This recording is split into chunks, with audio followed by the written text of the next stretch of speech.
Good morning, dear friends on Facebook and YouTube.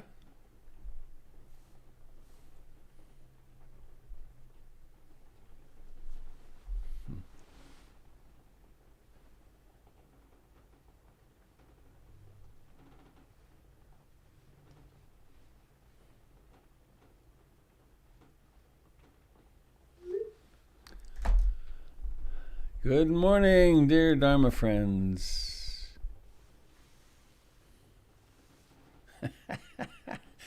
Didn't we just do this?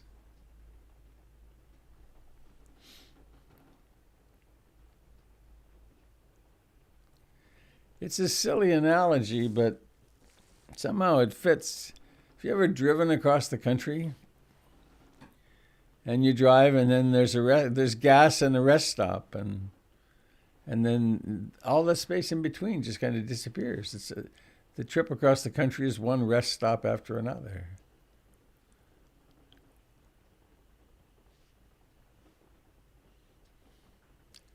Well, it's raining. You may be able to hear the rain on the roof.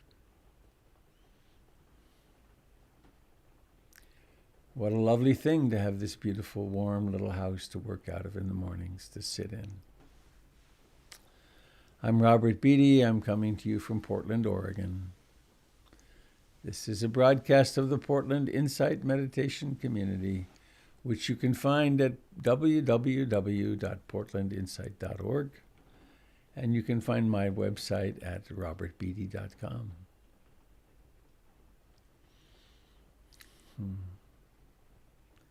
And we're following the path of the Buddha here 2,600 years after he walked on the earth. It's a path of awakening, and our practice is designed to provide for us the same experience he had, because he was an ordinary human being who realized there was something to do and then did it. Just like us.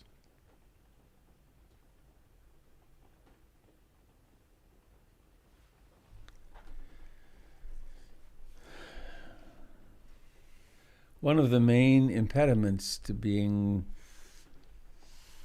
like the Buddha, being the Buddha, is the belief that it's far away, that it's something we might achieve if we devoted all of our time and our lives to it, when in fact, waking up happens all the time.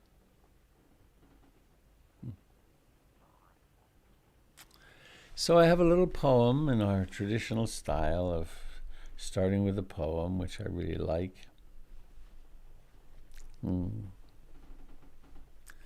This is a little prose piece that whenever I stumble upon it, as I did this morning, and just now as I opened it, a warmth comes to my heart and a little smile to my lips.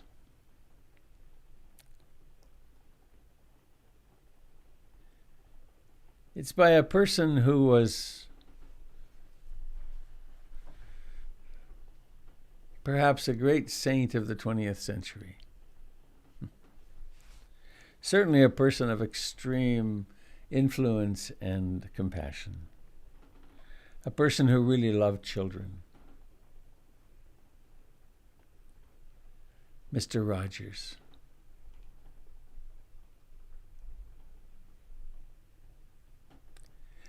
I know how important it is to give up our expectations of perfection in any arena of our lives. I know I've tried hard to do this, and yet I know that every once in a while the old pattern emerges. Maybe if I could make at least one proper segment of the program. And I find myself in the trap again. That doesn't mean that we can't produce highly satisfying moments for ourselves and others, but it is important to give up, maybe daily, trying to be perfect. Of course, I think we want it so strongly because we reason that if we're perfect, if I do a perfect job, we will be perfectly lovable. What a heavy burden. Thank God we don't have to earn every little bit of love that comes our way.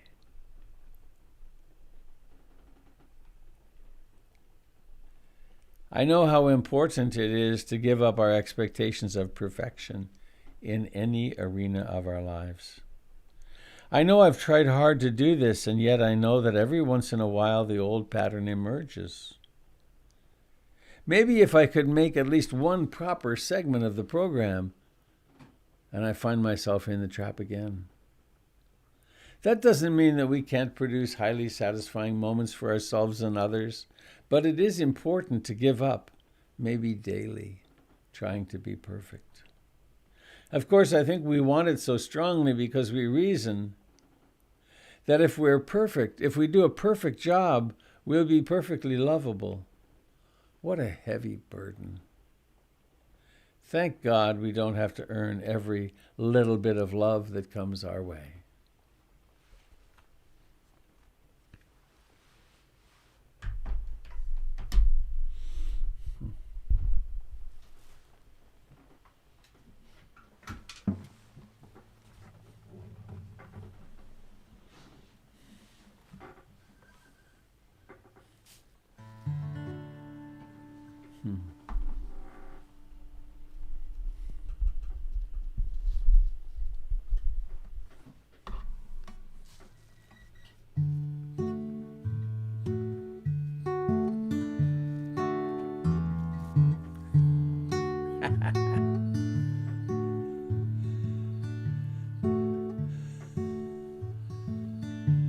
I take refuge in the Buddha, the one who shows me the way in this life. Namo Buddhaya, Namo Buddhaya, Namo Buddhaya.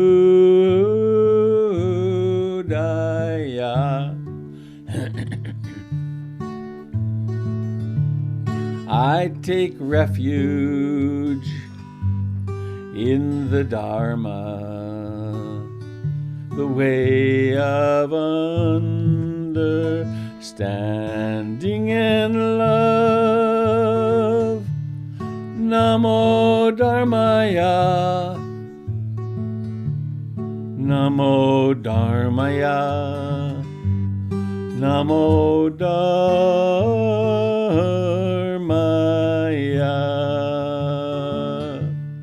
I take refuge in the Sangha, the community of mindful harmony. Namo Sangaya, Namo Sangaya, Namo Sangaya.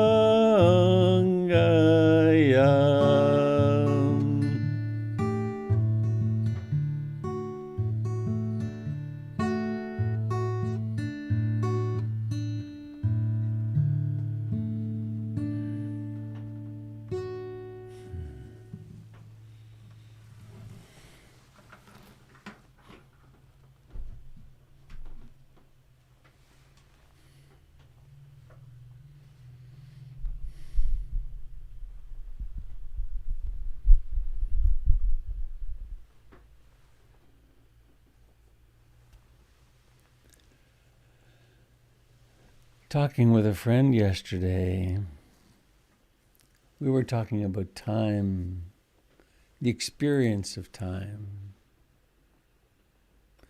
and how it's changed with COVID.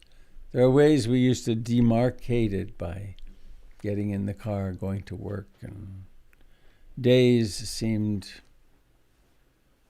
quote, normal.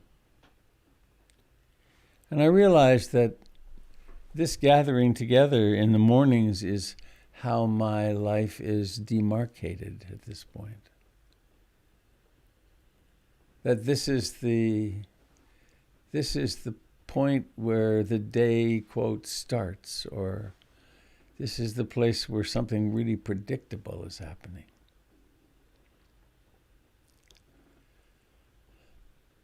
And so over time we we discover that stopping to sit, stopping to do the practice of awakening becomes of utmost importance and relevance. So let's stop.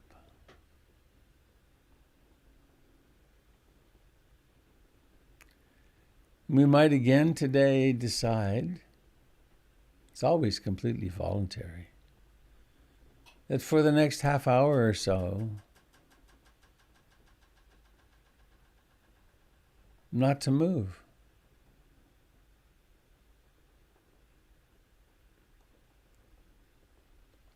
To become a rock, to become a tree,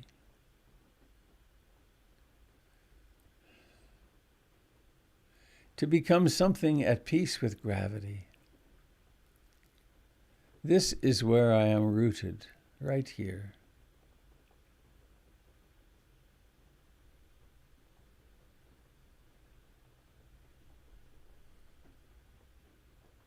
Notice the life of this body.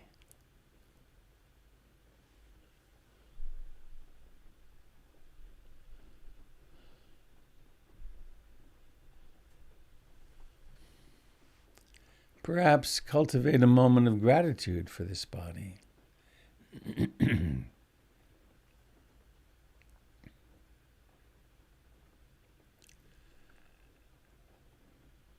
There are so many, truly countless, biological systems and activities happening over which we have absolutely no control. They just do their living thing.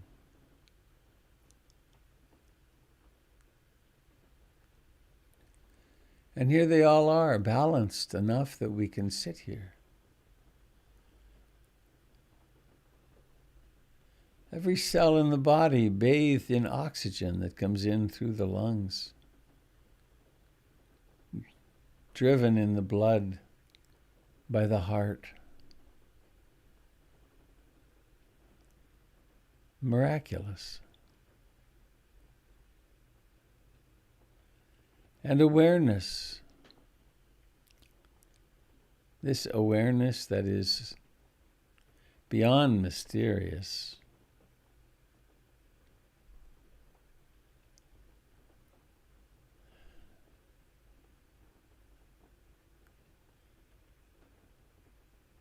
And so we aspire to awaken in the present moment.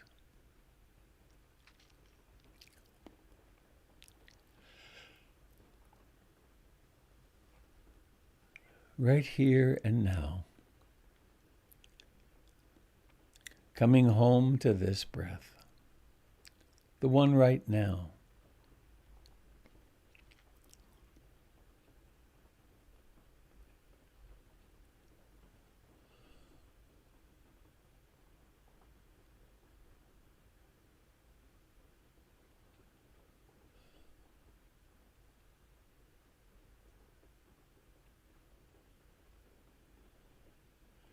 To notice any sounds that are present. In my case, there's this pointillist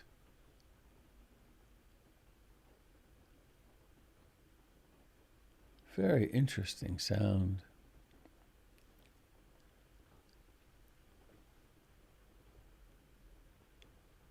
In ordinary life, one would say, well, it's raining. But that's not what the ear hears. The ear hears sounds.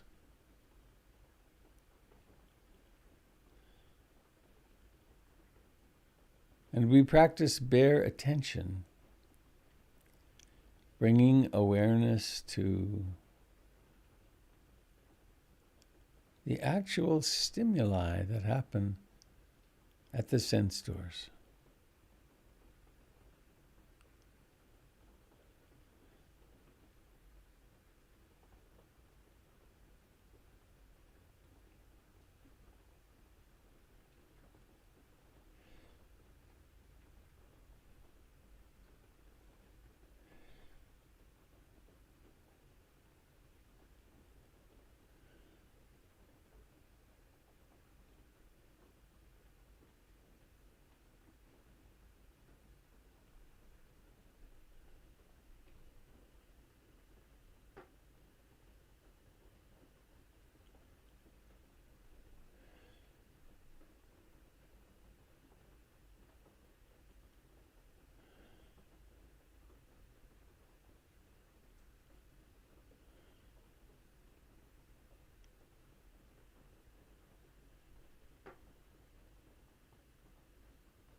Thoughts may arise.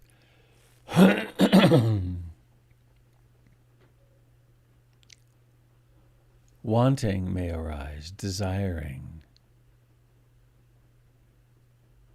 Disliking may arise, aversion, pushing away. Restlessness, agitation, and worry may arise. Sloth and torpor, dullness, sleepiness may arise. Doubt may arise. Emotions may arise. Mood probably arises.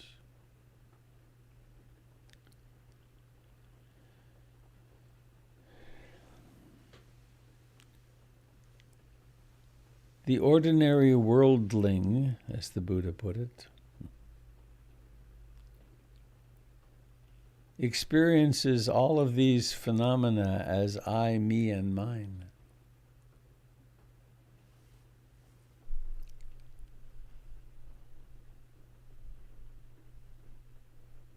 I think these thoughts, therefore I am these thoughts. I experience this emotion, therefore I am this emotion.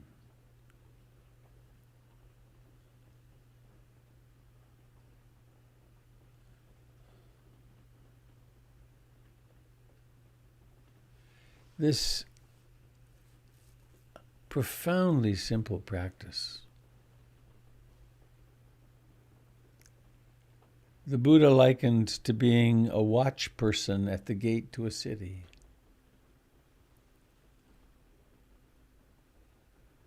With no mandate or purpose to intervene, but to watch phenomena come and go in and out of the city.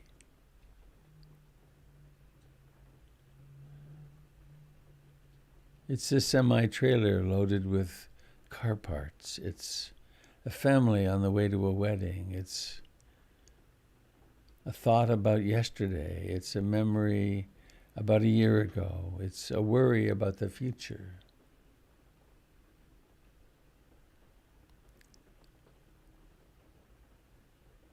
With mindfulness, heart mindfulness, we assume a very special posture in regard to all of our experiences. A kind of objectivity.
And so we allow each breath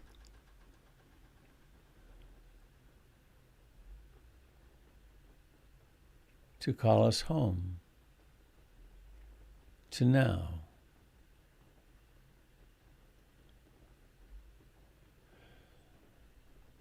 To breathing in and breathing out. In the light of awareness.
There is a strategy, a way of practice, best known as coming from the Mahasi Sayadaw in Burma, called noting. With noting, we use the cognitive capacity of mind to sort of point out what's happening. With mindfulness of breathing in the chest and abdomen, we might note rising, rising, falling, falling, rising, rising, falling, falling. When awakening in the midst of a wandering mind happens, wandering, wandering. Or when the mind is captivated by sounds, hearing, hearing.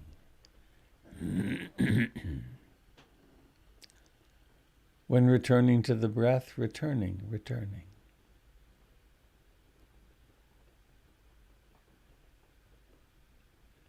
This then leads to doing that in daily life. Driving, driving, sitting, seeing, seeing. Intending to turn, turning, turning. Or with food, reaching, reaching, touching, touching, bringing, bringing, chewing, chewing, swallowing, tasting. Not in a rush. Just noticing this is what's happening. When the mood is predominant, happy, happy, sad, sad, anxious, anxious. And it's not I am anxious or I am anything. It is awareness meeting sense objects, a doorway to freedom.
We are here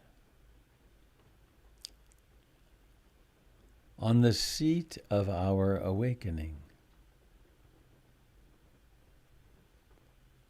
just like the Buddha under the Bodhi tree,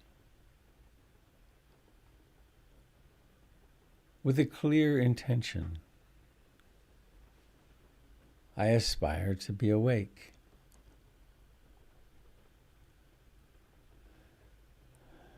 I aspire to truly understand this mystery of being and non-being, of birth and death.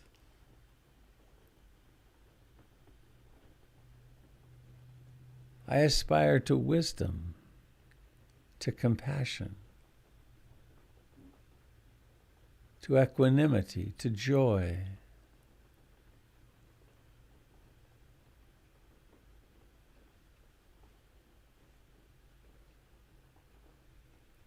And I undertake this with the support of the refuges.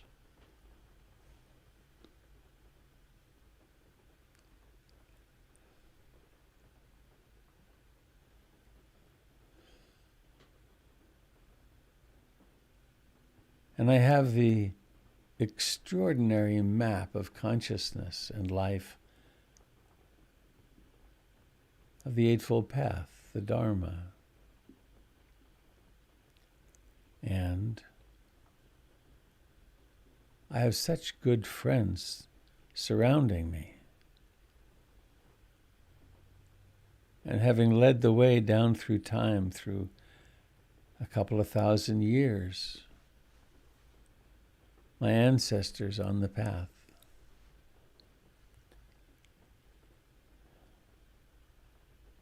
And so sitting here is not a small thing.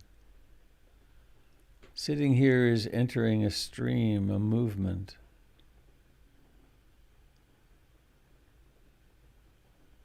A stepping into something of utmost importance.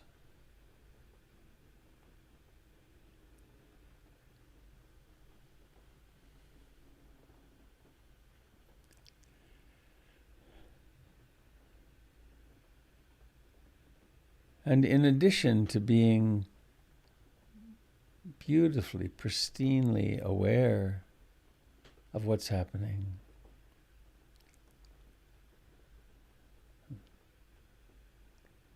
we can intentionally bring mental states into being. We can, in fact, cultivate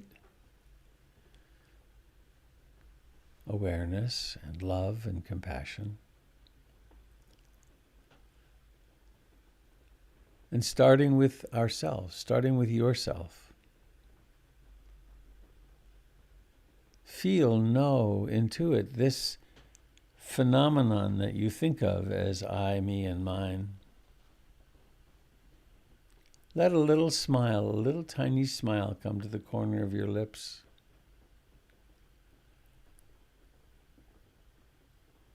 And perhaps let roll over in consciousness a few times, very quietly, I love you, with your name at the end.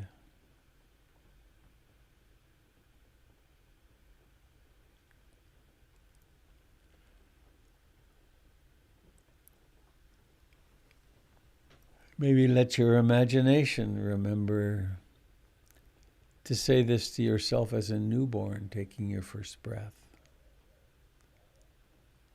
I love you. Welcome to Earth.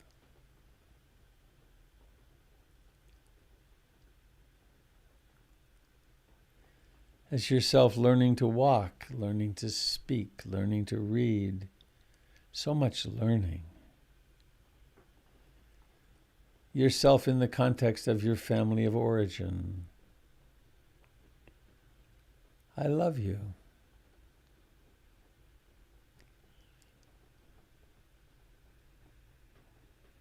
You may well remember sometimes that were not easy, some sickness or parental difficulty or who knows what. There's so much that happens in a lifetime. Hold yourself in sweet compassion. easy to imagine as a child holding yourself on your lap, stroking your own head. I love you. I can see you're feeling bad right now, but I'm right here. Wish yourself well. Imagine yourself comforted all through your childhood and into your teens and 20s and 30s and through all the various vicissitudes of praise and blame and gain and loss, hope and hopelessness, comfort and security and fear, all the experiences of a human lifetime. Be here for yourself. And more than that, be the Buddha, be Kuan Yin. Be your true nature here for yourself. I love you. All the way to this blessed moment right now of aliveness, deeply committed in practice of awakening. And committing to yourself for the future, for as long as you breathe and beyond, perhaps. I love you. I will be with you.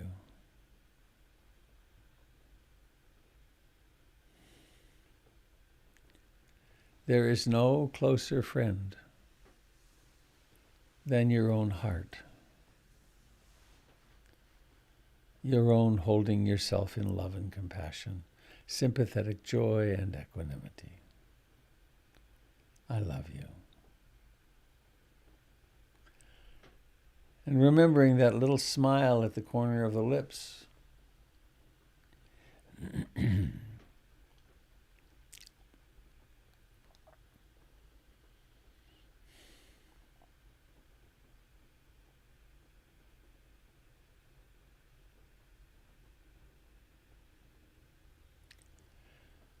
And please now imagine, maybe you know something that's on your calendar, something you will be doing today. Imagine doing it with a little smile, a lot of remembrance. I love you. Imagine driving the car.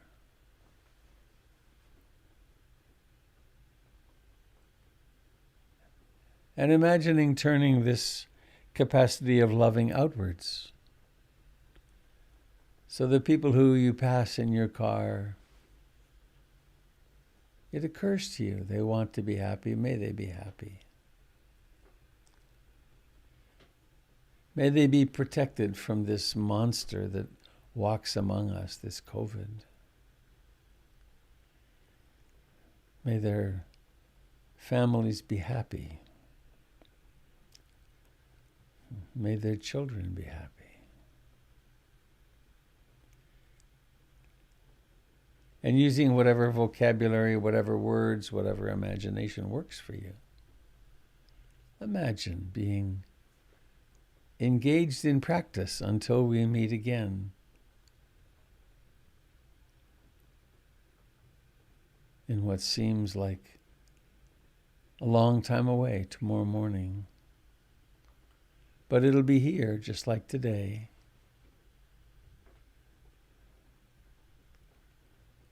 And now let us bring awareness into the face. Notice where the face is in relationship to the rest of the body. The feet, the hands, the back.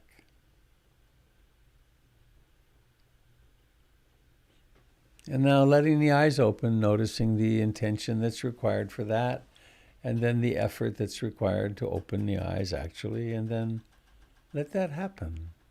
Make that happen. And then be prepared for seeing. Notice that first moment when it winks into being, and then there are objects of seeing, a computer screen, the phone, and then people, beloveds.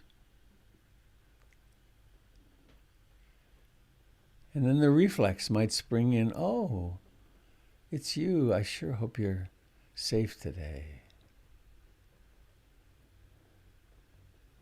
We can escape from the tyranny of self-centered thinking very simply. Just remember that this person across from us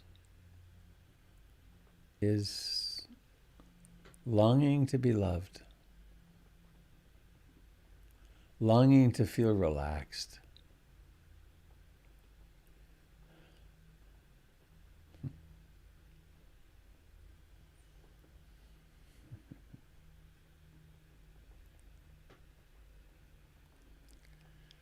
I have a dear friend.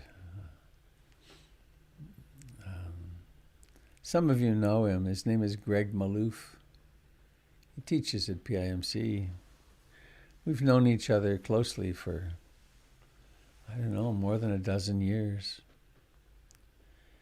We had a conversation yesterday. We were making a couple of dates on the calendar. He's our manager at PIMC. And I was putting a couple of dates into my calendar and doing some other these kind of small administrative things, but they always take so long. And I realized that I have an impatience in those moments of, it's like balancing the checkbook, that kind of thing. That it's important, but it's not the real juicy stuff. And so there's a kind of impatience that happens many times a day, I discover I'm observing, that I don't want to take the time to, okay, we've got the appointment time, let's get on with the next experience of life. But doing those mundane things is really, it's foundational. So I have two announcements. One is that today at 11:30 on Facebook and Zoom, Doyle Banks will be teaching. Doyle's been doing this for it's a year and a half at least, or maybe 2 years, and he's done an incredibly thorough trip through the Buddhist teachings, and I don't know what he's doing today, but that would be really worth tuning in on.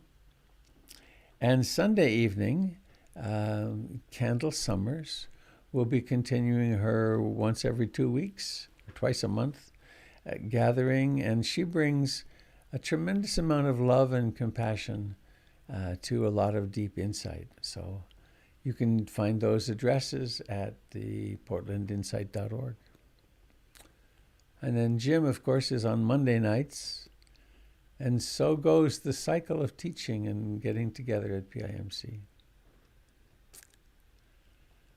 The retreat at Hollyhock is full. There is a waiting list, and I'll probably do another one in January or February through them. So I now yield the floor, so to speak. I invite the sharing, questions, comments, peons of joy. Oh, a voice. Good morning, Robert and Jim. Sangha, this is Peter. I'm looking for you, Peter. Would you wave? Oh, there you are. Hi.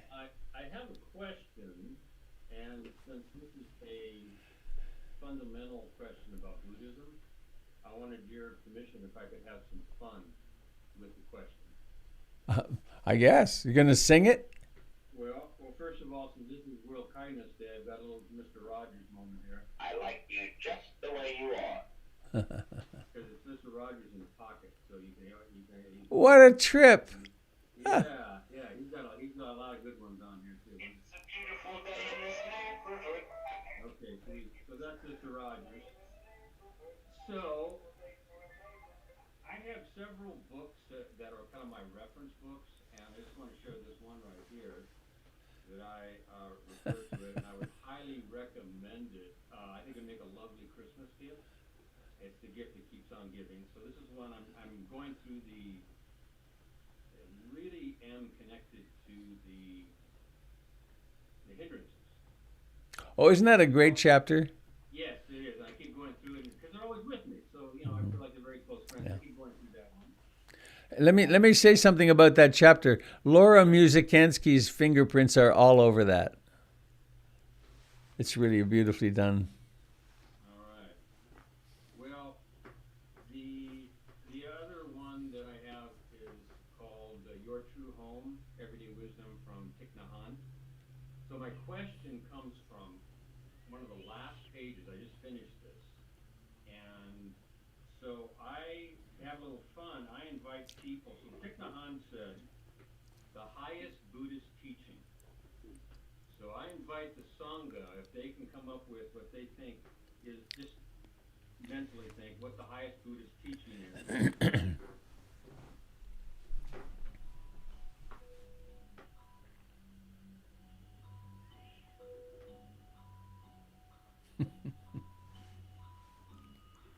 And that's also just because it relates to the Buddhist teaching, is that's a little tribute to Alex Trebek, who is one of your fellow Canadians, I believe, right, Robert? Alex Trebek, who just passed away, this Jeopardy guy. I don't know. Yeah, so he passed away. So anyway, enough of the. So this is fundamental. So I thought I would have some fun with it. Okay, so here's the question. He calls it the highest teaching. The greatest relief that you can have from suffering comes from touching the nature of no birth and no death. Hmm. And they're always with us. We heard from Tim earlier this week that he had a dear friend who's like a brother. I think his name was Larry, who passed away. I just had an announcement on my next door that there was a baby born. It's so real, the birth and the death. So, I know this could be a whole darn talk, but could you comment on a little bit about that? No birth, no death, because it just seems so, it feels like I would love to be able to discover that. There's so much reality about birth and death. So that's the question I had for you. You comment a little bit about the no birth, no death concept as being the highest Buddhist teaching, at least according to Thich Nhat Hanh.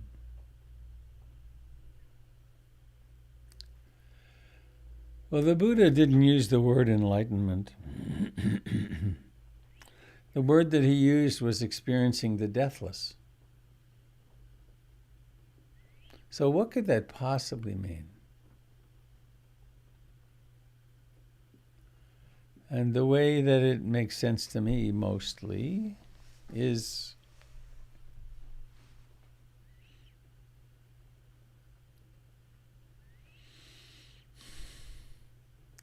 we spend a lot of time in our practice with the four foundations of mindfulness, body, feelings, and so on. And we become very familiar with thoughts and memories and plans and perceptions and so on. And the purpose of it, there's one purpose in the whole undertaking, which is to become so intimate with it and so awake to its livingness, to its coming and goingness, that it becomes irrefutable to us, undeniable to us, that it's all utterly impermanent. And that it all occurs right now. It occurs in the present moment.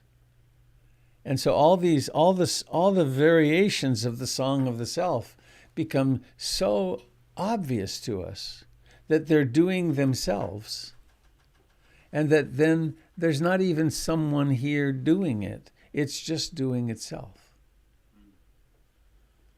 And it comes through fully incarnating, fully being with what's happening now. And there is, of course, birth. I've been at a few births. I've been at a few human births. How many? Just two, actually, my two kids. I've been at a lot of dog births. My partner for a while was was a breeder of miniature huskies, and I've helped a few little huskies get out of that membrane around them, um, and I've been at a few deaths. And so those are real. I was there when Ruth Denison breathed her last breath, and she died a very beautiful, ordinary death where she breathed in and breathed out and then was gone. And then we had a corpse on our hands. And, so birth and death are real. But is there anyone who gets born and dies is the question, really. And the realization through being so in the present that, in fact, the someone that gets born and dies is an imagination, is a construction that we do with consciousness. And there is, and this is true across spiritual systems, there is the possibility of a mystical realization, which then changes everything. There's still birth and death. There's still growing old and aches and pains and the exit process. But there's like a different tuning that we can inhabit, and therefore be less. We can suffer less. We can suffer less because we're watching the show rather than being the show. So that's a word painting. Which is the best I can do at the moment. Thank you, Robert. Very helpful. Huh.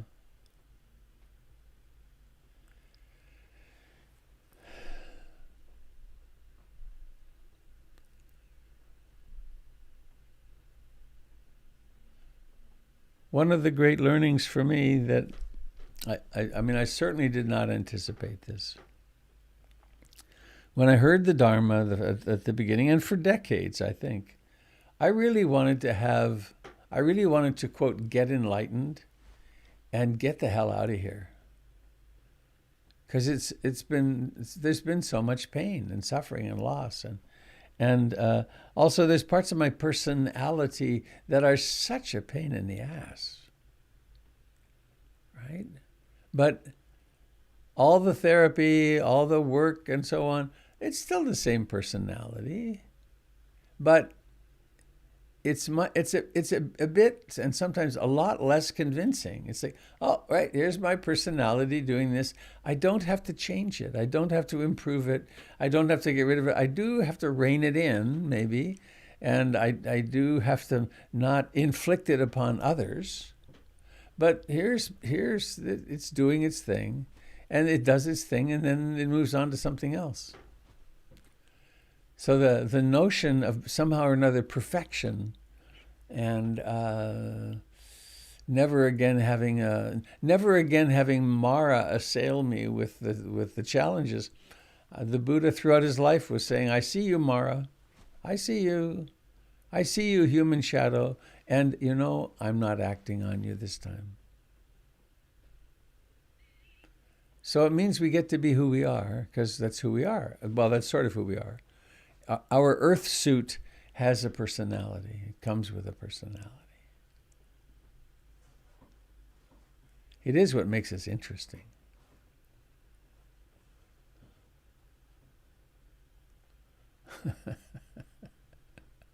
Alternatively, we are the Borg.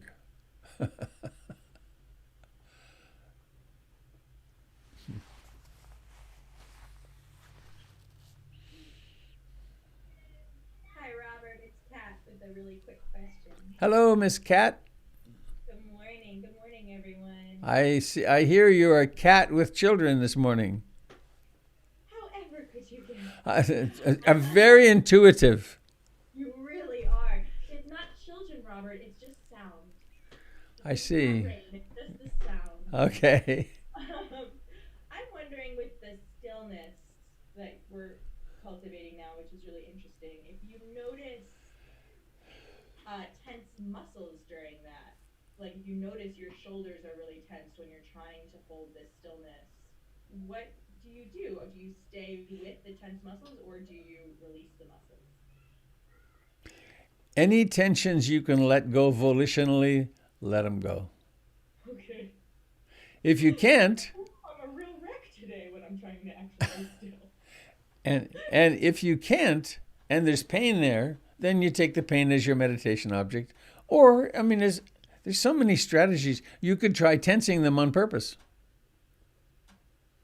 And see, and oftentimes if you can tense it on purpose, then when you release, you can actually let go of it more. Yeah. There's so much suffering. There's no need to cause ourselves any extra.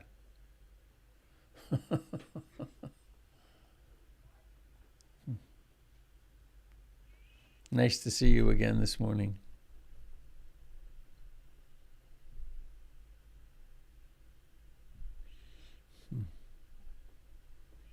Hey, Robert, it's Carol.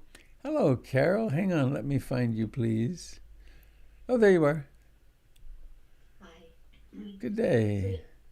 So yesterday you mentioned Buddha Dasa, and actually had the opportunity to work with him in 1991, Really? southern Thailand. Wow. My family, well, I was traveling with my mother-in-law and her husband, my husband and my 2.5-year-old for 8 months in Southeast Asia. Hmm. And yeah, it was the first time I'd ever done a silent retreat. And it was, yeah, it was, so the first 3 days were absolutely traumatic. I every fantasy that my mind could conjure up about came to me about my daughter crying the whole time, and um, drowning in a big wave because my family had all gone off to a beach, and of course none of that was true. And as the days went on, and I became more into the present, of course things just got better and better. But in any case, Buddha Dasa was a really interesting teacher. He had this amazing connection with chickens. And he would give outdoor Dharma talks, and chickens would sit on his shoulders.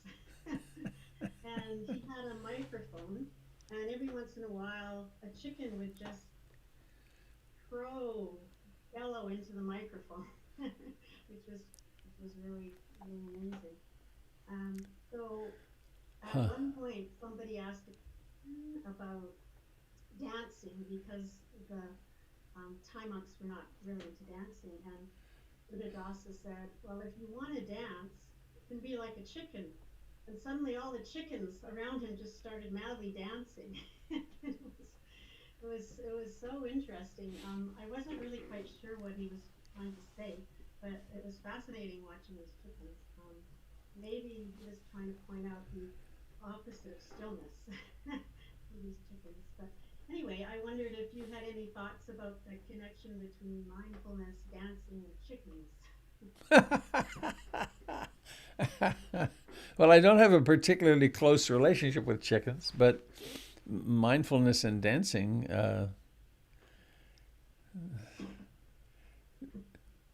there's a really lovely 15, 18-minute video. If you go to ruthdennison.com, I'm hoping to get that refurbished soon.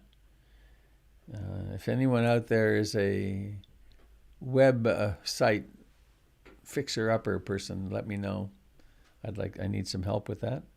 Anyway, it's a meeting with Ruth Dennison, and it's her in the desert in her heyday, and she describes how she started using movement more in her teaching, and how she had people starting to dance, and she was very, very reasonable. She said, "I look around my retreats, and people are always moving. They're so restless. So why not have them be restless and moving consciously?"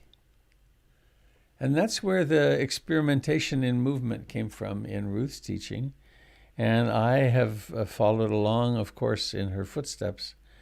And I discovered that in my own practice, if I will allow myself to move, and to move sometimes with real intensity and vigor, then there's also the capacity to sit with intensity and vigor.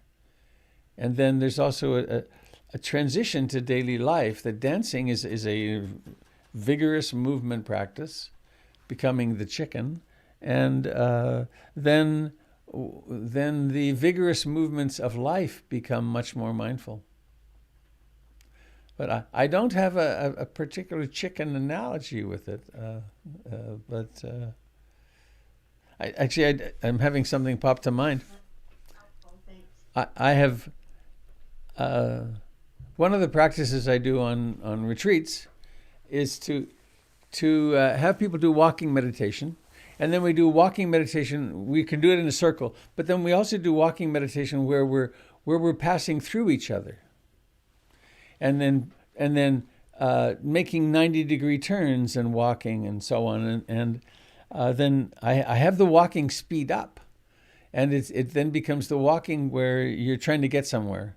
And then there's the walking when you're in the airport, you're not at the gate, and you know your flight is going soon, and so you start walking faster, and people are going in and out between each other, and then you hear your name called, and then you're really moving, and people start laughing a little bit, but people discover that I can be mindful even when I'm really moving fast and having to avoid collisions. And there was a time I was coming back from a retreat somewhere, and I was sitting at the gate, and it was the flight to Portland, but it was the wrong flight to Portland. My flight to Portland, which was 2 hours before the one I was sitting at, was several gates away. And I found myself, I had my guitar and I had baggage, and I found myself rushing and laughing uproariously. It was so much fun. I had people looking at me like a madman, because it's like I've been preparing for this for years, how to run to the gate but not be upset at all, and just be in joy, actually, and being totally mindful. And so the dancing really is part of the preparation for that. I have mirth thinking of that moment. It was so, and I made the flight. It was great. How lucky for you to have spent some time with Buddha Dasa. It was pretty special. Yeah. Did he speak English at all? I think, gosh, it was so long ago. I'm thinking that he did, but I don't remember if he had an interpreter. Huh. Unique to him is that he understood world religions really well, I believe. And so people could really speak of their issues with their own traditions. Right. And of course, at those retreats, there were people from all over the world, including monks who were like a German monk. So, yeah, it was very, very interesting. Yeah. Thank you.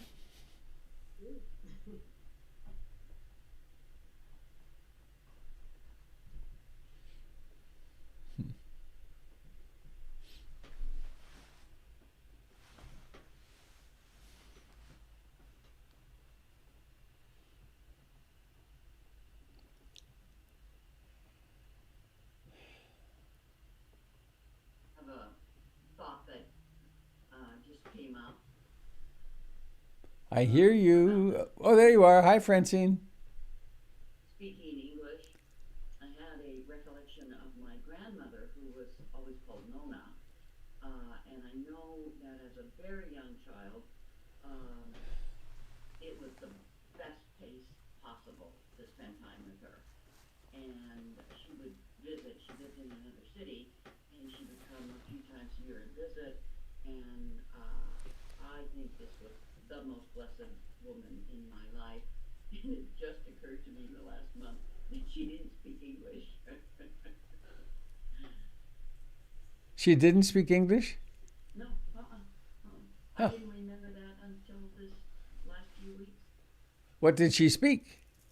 She spoke Italian, and occasionally we children would try to get her to speak a few English words, and she would try, and we would laugh and giggle, and then that was that. But all those years of loving me, she didn't speak English. So Interesting. lovely memory. Yeah.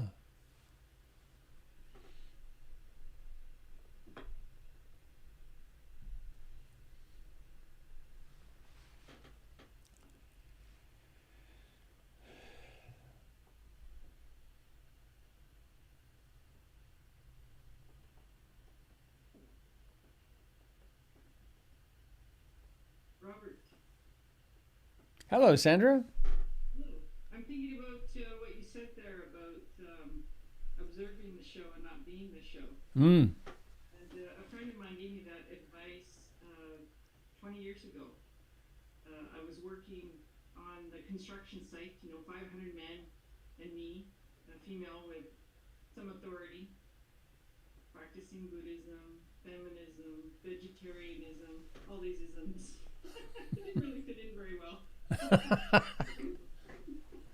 All that drama and trauma, of the daily work site, me trying to get them to do stuff. You were enforcing environmental regulations, right? That's right, yeah. Yeah. Getting them to, protect the environment while they're constructing. Uh-huh. And so, my friend Elaine gave me that advice. Sandra, it's just a show. Just watch the show, observe the show, don't be part of the show. And I did not get it. I tried, but I just didn't get it. Now I get it. And I'm helped by what you've said. And also, here's another book I told you this morning, reading The Infinite Life by Robert Thurman. And what I appreciate in that book is him talking about how we are here to evolve. So I think I can feel like I have evolved from 20 years ago hearing that, Mm-hmm. advice, not getting it, and now I get it. So thank you for reminding me about that.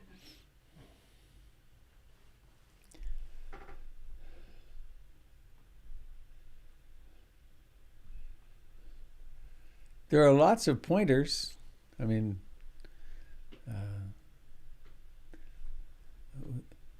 you remember Shakespeare saying, all the world's a stage and all the men and women are merely players.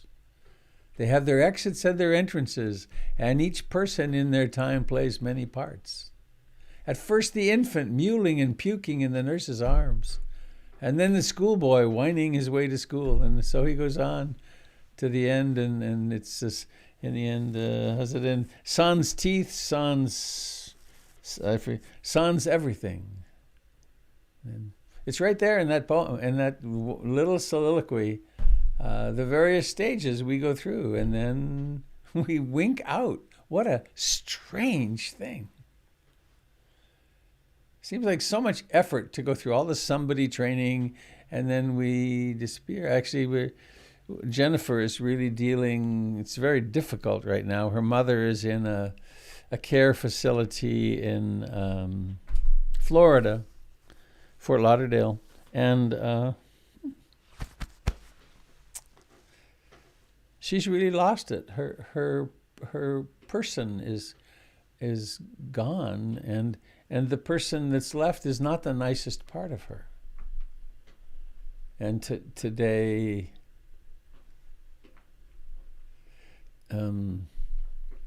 Jennifer's having to make the decision to move her to memory care, and that means separating her from her husband of 20 years, lovely man, who also has basically lost his self. And there's hard stuff that happens at such times.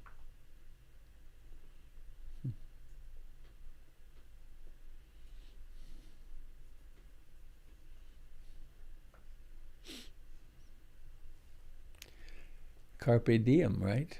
Seize the day.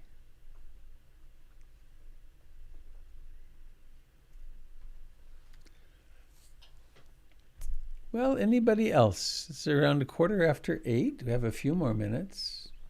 Hi, Robert. It's Tim in Eugene. Tim Blood, hello. Just a quick, I don't know what it's like up there, but here it's windy and blowing and raining, and the AQI is 1.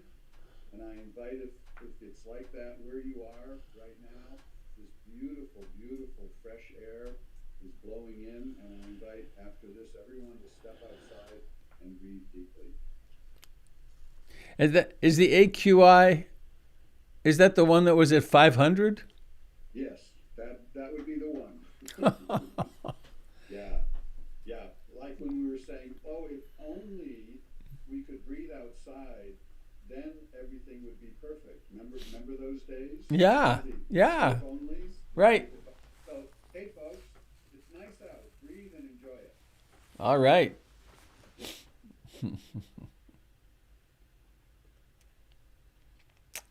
Yeah,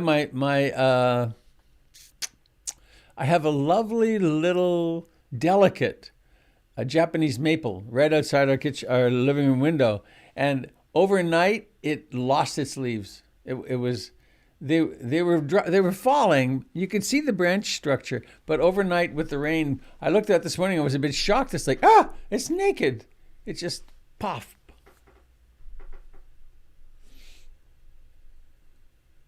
Oh, AQI, is that air quality index? Oh, cool. Robert, it's Michael. I'm over down here. Oh, there you are. Hi, Michael. When you mentioned your Japanese maple, I have to say there's a Japanese maple just off to my right here, and it had been losing its leaves for a while, but the overnight and this morning's rains really hit a number on it. And what I love is this: when the leaves go, it's when the maple starts to just collect the little drops of rain on all the branches. That's true. And it's just that happened this morning for the first time that I've seen it as the leaf came out, and the little pearls are attached. And Lovely. enjoy these things while we can.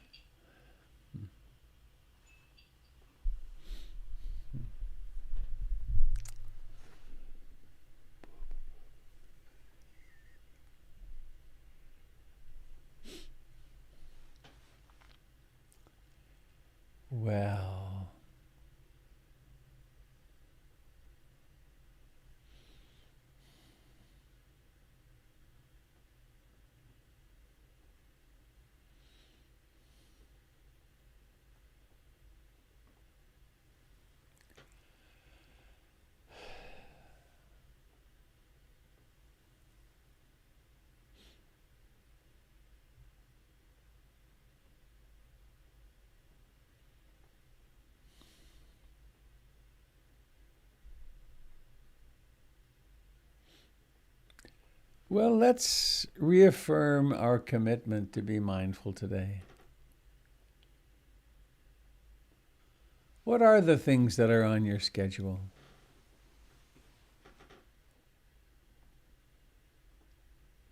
Can you make somehow an intention to be a little more, 1% more fully engaged in the moment? It is the moment that we have.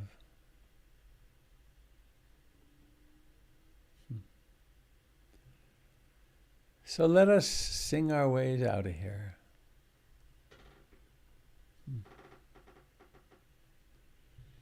Any kids that want to join us?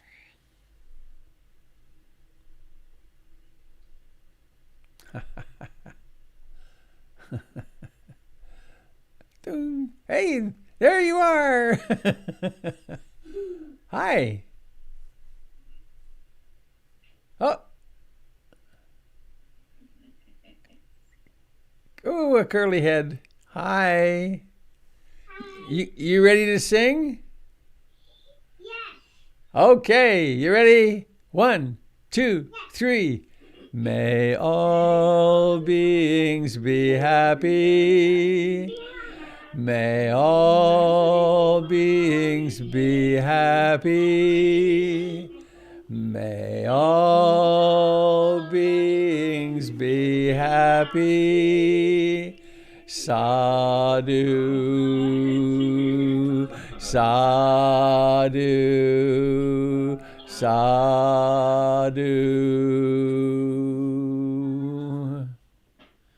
Well, lovely friends, have a beautiful day and take a nice deep breath or 10. Bye. Goodbye, all. See you Sunday or Monday. Goodbye, everyone. Be well, be well, be well.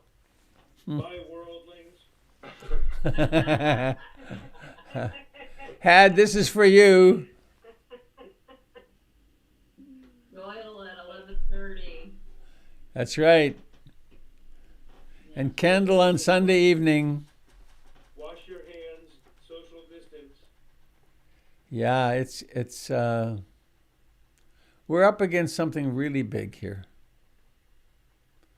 And it's going to get bigger. Yeah. Happy journey, friends. Smile every chance you get. Thank you all. Hello, Yeah. Jilly.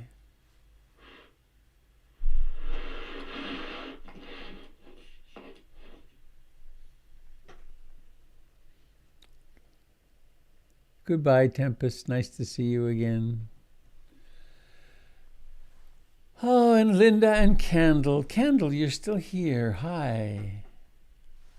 And Howard, hi. Bye, Tempest. Hello, Jilly. Is it winter up there yet?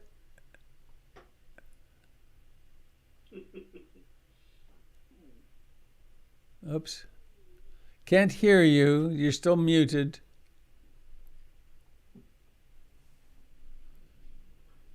Oh, there we are. Going for a ski this morning. Oh my goodness. Have you had much snow already? Had enough. Yeah, we had a big dump 2 weeks ago, and skiing is fantastic, and winter is fully here. Yeah. Skiing with a dog? Yes, in fact, there's a dog lying on the bed beside me. Aha. Luna. Where are you gonna go? Oh, the ski club in Whitehorse. Uh-huh. But it's been a few weeks since I've been on. I've slept through my alarms so many times. The mornings are so dark here. I bet they are. Yeah. Yeah. Glad to be back on. Nice to see you. Well, I was thinking of travel again with this vaccine emerging. It would appear as though we're going to have a vaccine. Yeah, well, maybe next spring. With any Yeah. luck. Yeah. I'll be here next spring. So, happy day. Happy day. Hello, Linda Bud. Nice to see you in name form. Bye-bye. Goodbye, Had.